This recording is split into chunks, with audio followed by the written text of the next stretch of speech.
നാട്ടിക ഗ്രാമപഞ്ചായത്ത് 2ാം വാർഡിലെ SSLC+2 ഉന്നത വിജയം കൈവരിച്ച വിദ്യാർത്ഥികളെ അനുമോദിച്ചു. തൃശൂർ റൂറൽ സ്പെഷ്യൽ ബ്രാഞ്ച് ഉദ്യോഗസ്ഥൻ ബിജു അശോകൻ ഉദ്ഘാടനം ചെയ്തു. വാർഡ് മെമ്പർ സജിനി മുരളീരാജ് അധ്യക്ഷത വഹിച്ചു. ദേവദാസ് AK, 1ാം വാർഡ് മെമ്പർ സനി Raju, സിന്ധിൽ Kumar PV, Lal ഊണുങ്ങൽ, Nikhil UD, Manish, Vijaykumar NK എന്നിവർ സംസാരിച്ചു. തുടർന്ന് വിദ്യാർത്ഥികൾക്ക് പഠനോപകരണ വിതരണവും നടത്തി. ഇന്ന് നമുക്കറിയാം, ഇന്ന് നമ്മൾ ഉന്നത വിജയം നേടിയ കുട്ടികളെ ആദരിക്കുന്ന ഒരു ചടങ്ങിൻ്റെ ഭാഗമായിട്ടാണ് ഇവിടെ ഒത്തുചേർന്നിരിക്കുന്നത്. കഴിഞ്ഞ വർഷവും ഇതുപോലെ തന്നെ എൻ്റെ മകളും 10ാം ക്ലാസ്സിൽ ഫുൾ A+ നേടി.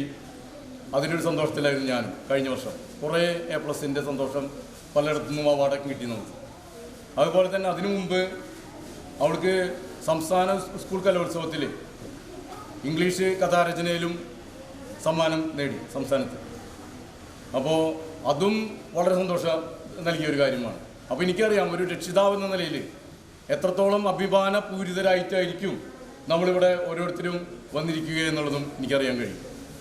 അപ്പോൾ അങ്ങനെയുള്ള അഭിമാനത്തിൻ്റെ ഉത്തംഗത്തിൽ നിൽക്കുന്ന നമ്മുടെ കുട്ടികൾക്കും അതുപോലെ തന്നെ രക്ഷിതാക്കൾക്കും ആദ്യമേ തന്നെ ആശംസ അറിയിക്കുകയാണ്. ഇനിയും അവർ നല്ല രീതിയിലേക്ക് പഠിക്കട്ടെ.